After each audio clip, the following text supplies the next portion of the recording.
আসসালামু আলাইকুম। আবার আপনাদের মাঝে একটা ভিডিও নিয়ে চলে আসলাম। আজকের ভিডিওতে আমরা জাহাজের খুঁটিনাটি কিছু বিষয় নিয়ে আলোচনা করব। তো আমাদের জাহাজে এখন কাজ চলতেছে। কিছু জিনিসের ক্ষয় হয়ে গেছে, সেগুলাকে আবার রিপেয়ারিং করা হইতেছে। তো আর জাহাজের মাঝে উপরে চারটা ক্রেং থাকে।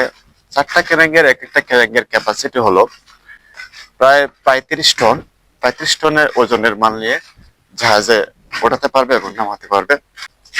আর জাহাজের একে ডিবি বা ডেক বা হেজ বলা হয়, অনেক অনেক ভাষায় অনেকটা বলা হয়। তো এগুলাতে একটার ক্যাপাসিটার প্রায় 10,000 টন। 10,000 টন মাল একটা ডেকে বা একটা হেজে নিতে পারে, মানে মাল আসা যাওয়া করতে পারে, একটা ডিবিতে জায়গা হয়। এরকম 5টা ডিবি বা হেজ আছে। এই 5টা হেজে মিলিয়ে প্রায় 50,000 টন মাল নিয়ে আমাদের এই জাহাজটা আসা যাওয়া করে। আর গত একটা ভিডিওতে আমি বলছিলাম যে একটা জাহাজে 40,000 টন মাল নিয়ে আসা যাওয়া করে। সেই জাহাজটা ছিল একটু মানে ছোট, আর এটা একটু হালকা একটু বড়। আর জাহাজের যে মাল যে আনলোড করা হয়, এটা হলো একটা, এটাকে বলা হয় গ্রাফিকার, গ্রাফিক্যাল বলা হয়। এটা দিয়ে মূলত মাল আনলোড করা হয়। তো এটার ক্যাপাসিটার প্রায় 5 টন। 5 টন মাল একেবারেই নিয়ে মানে জাহাজ থেকে অন্য জাহাজে বা অন্য একটা গাড়িতে দিতে পারে 5 টন মাল একবারেই। আর এখন আসেন সামনের অংশে, জাহাজের সামনের অংশে আমরা পড়ে যাচ্ছি। আগে আমরা জাহাজের পাঁচনের অংশে কি থাকে, পাঁচনের অংশে মূলত ইঞ্জিন রুম আছে। পাঁচন ইঞ্জিন রুমের ইঞ্জিলে যখন আমরা যাই বা ইঞ্জিলে যখন যাই, ইঞ্জিলে সরাসরি কথা বলা যায় না, কারণ ইঞ্জিলের রুমে এতটা শব্দ হয় যার এতটা গরম লাগে ভিতরে, তা বলার বাহিরে।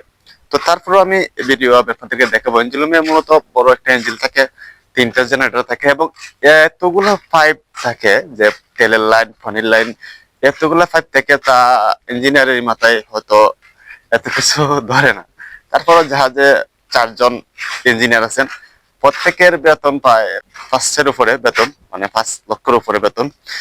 আর আরেকটা বিষয় বলি, জাহাজের যে ক্যাপ্টেন আছেন ওনার দৈনিক বেতন 40,000, মানে 12 লক্ষ টাকা। এই জাহাজের ক্যাপ্টেনের বেতন 12 লক্ষ টাকা। আর জাহাজের নিম্নমানের বেতন যারা, তারারও প্রায় 1 লক্ষ 1.5 লক্ষের নিচে কোনো বেতন নেই জাহাজের, যারা জাহাজের নাবিক আছেন তাদের। তবে তাদের অনেক পরিশ্রম করতে হয়। তাদের চেহারা থাকলে আপনি মনে করবেন যে তাদের, তারা এত পরিশ্রম করে, মানে যাতে জাহাজে এত সিঁড়ি পাওয়া লাগে তা বলার বাহিরে। জাহাজের কেবিন, জাহাজটা যেখান থেকে চালানো হয় মূলত ইঞ্জিন রুমের উপরে প্রায় 5 থেকে 6 তলা। এই 6 তলা উপরে এই ক্যাপ্টেন যিনি আছেন, উনি এখান থেকে মূলত জাহাজটা পরিচালনা করেন এবং ইঞ্জিন রুমে একটা কন্ট্রোল রুম থাকে। কন্ট্রোল রুমে ইঞ্জিনিয়াররা যারা আছেন তারা থাকেন। আর আরেকটা বিষয় হলো, ক্যাপ্টেন যেখান থেকে জাহাজটাকে পরিচালনা করেন, এটা হলো মূলত এই যে জাহাজের একবার উপরের অংশে, এখান থেকে মূলত জাহাজ পরিচালনা করেন। আর জাহাজের কেবিনের ভিতরের অংশ যদি আমি আপনাদেরকে দেখাই, তাহলে আপনারা বলবেন যে এটা একটা বিলাসবহুল বাড়ি, এটা কোনো জাহাজ নয়। জাহাজের দুটা রায়পুর থাকে।